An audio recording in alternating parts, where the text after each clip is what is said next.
Year 6 and welcome back to our second video for today. In this video I'm going to be going through practice 2 for percentages, which you would have done last week.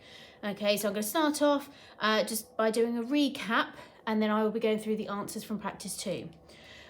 So you would have looked at the 3 different methods that you can use for converting fractions into percentages. Okay, and those 3 steps were, first of all, converting the fractions into equivalent fractions so that the denominator equaled 100. Number 2 was looking at the whole and parts and drawing bar models to help you. And number 3 was doing a direct calculation. Okay, so I'm going to go through each of those methods on this video for you to follow. So, first of all, we're going to start off with the fraction 3/5. Okay, and I'm going to convert this into a percentage using the 3 different methods. Okay, so that you can see how each of them work. So, method 1, okay, that I'm going to do here is where we look for an equivalent fraction and convert the fraction so that the denominator is 100. Okay, so I'm seeing what I can do here. So I look at my denominator, okay, and I think I try and work out what do I do to 5 to get to 100. Okay, I multiply it by 20.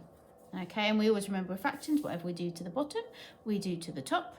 Okay, so I do 3 times 20.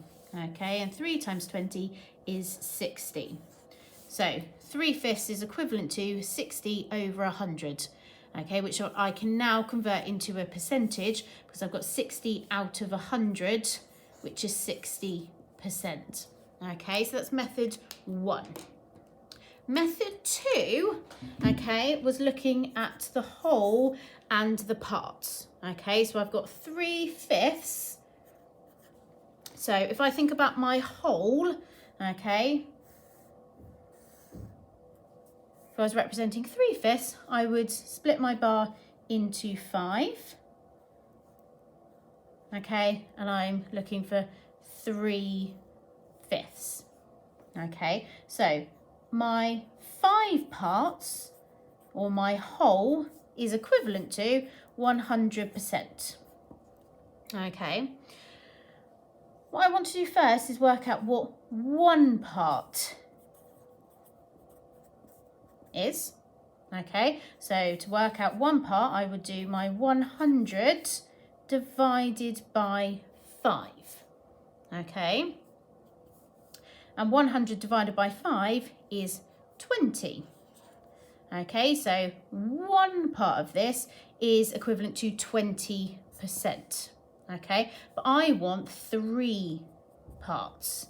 Okay, so then 3 parts, what I would do is my 20% times by 3, which equals 60%.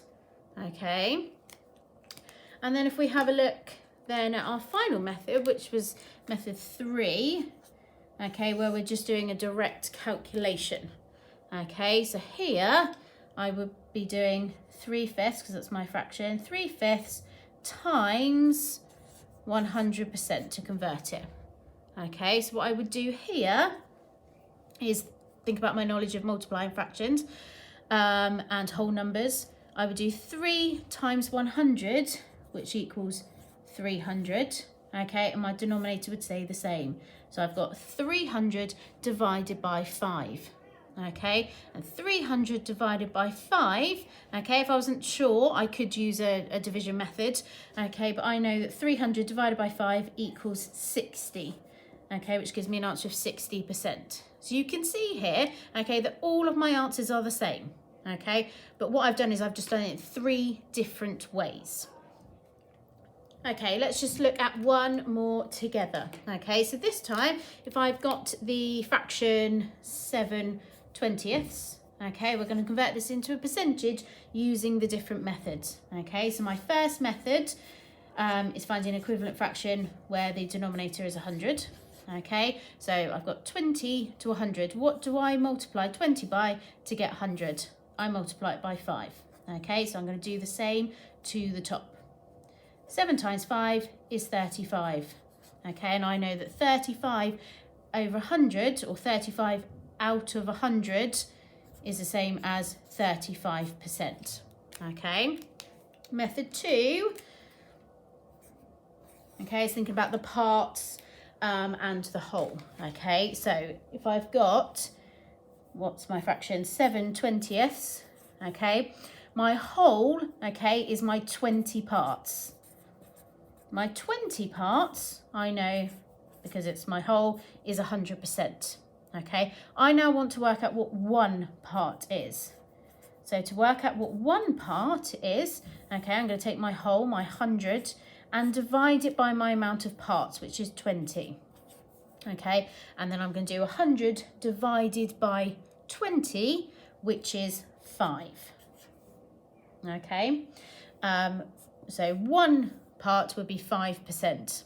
I want 7 parts. Okay, so if I know that one part is 5%, I'm just going to multiply it by 7. And 5 times 7 is 35.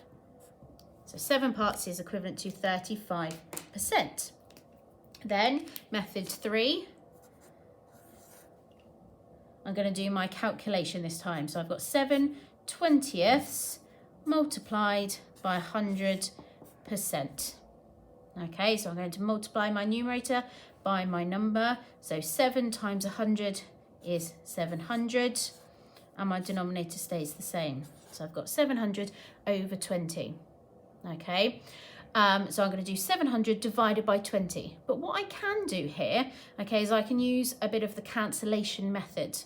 Okay, because I have my 0 here and 0 here, which I can cancel out, okay, because I can divide them both by 10.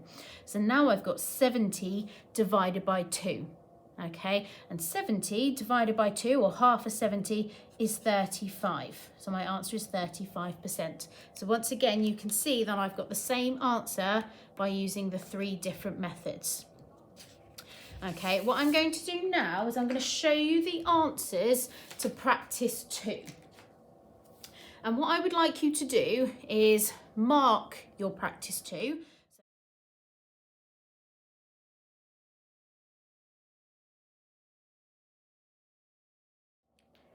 Now that you've marked practice 2, what I'd like you to do is add up and work out how many questions you got correct, and do a bit of a self-assessment on how you're feeling about the learning.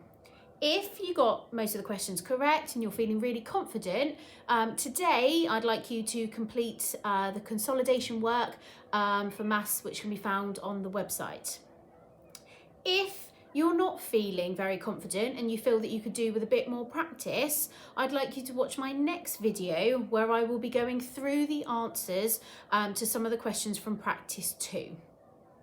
Thank you.